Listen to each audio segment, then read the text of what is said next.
Hello and welcome to glennzb TV for Tuesday, the show that puts glennzb into your virtual headset. Yes, I'm bringing New Zealand to the world, and the world, to New Zealand. I did that harder than I needed to. I know you're just taking my word for that, but it actually didn't tickle. Anyway, this is nothing racist.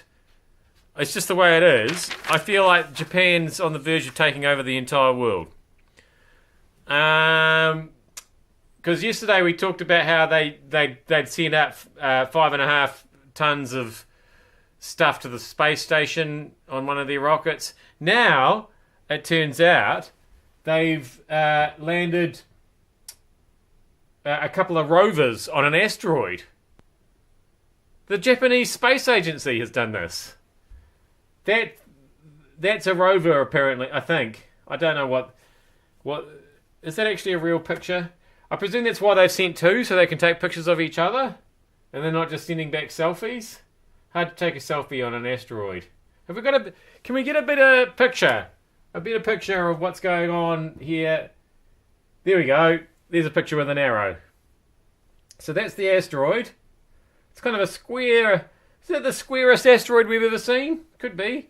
And that's one of the... I don't know where the other one is. Maybe that's what's taking the picture and it's on its way. I don't know. I don't know what's going... But the Japan knows. It's amazing.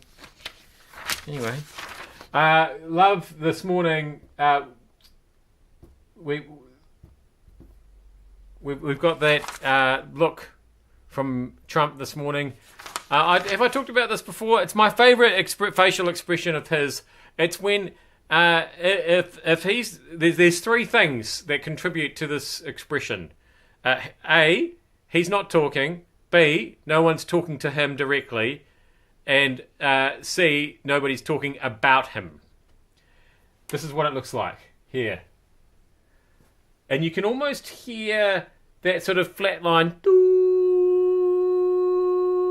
like the TV's gone off for the night, kind of. It's my favourite thing. It's usually happening when there's somebody who may or may not be speaking another language. He may or may not be getting a translation, but he's not really interested, to be honest. Anyway, free trade with South Korea. Very good news for Samsung. And if it's not the Japanese that's going to get us, it's the sabotage fruit, of course. Well, that's what I thought that they meant. When I read this story, it was Mandarin More was what the story's called, and I thought, oh no, now they're putting needles in the mandarins, because there's only one thing worse than finding a seed in your satsuma, because they're supposed to be seedless, and that's a needle in there. But actually, and then I thought, these mandarins are coming. But it turns out that the Chinese government just wants Mandarin taught in New Zealand schools. Apparently. About 70% of New Zealanders want Mandarin to be taught in schools.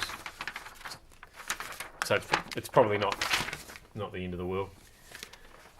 And finally, a statue. While we're at the United Nations, it's top of mind at the moment because, of course, our Prime Minister is there. And her baby... and her partner, and her nanny, they're all there. A statue of Nelson Mandela has been unveiled at the United Nations to honour the 100th anniversary of his birth. So if he wasn't dead right now, he'd be 100. There it is. There's been a lot of statue talk over both locally in America, everywhere. And I just wonder... I don't know if that's a really good likeness of him, I suppose. When they unveil the statue of me on my 100th birth anniversary, I just have one request. I've got very uneven ears, and if you could just even those up a bit, sort of Photoshop my statue. See, now you're looking at them and you can't take your eyes off them. If we can just even those up a bit, that's all I ask. I'm glennzb. Thank you so much for having me in your virtual headset and for thinking of me in bronze. I'll see you back here again tomorrow for more.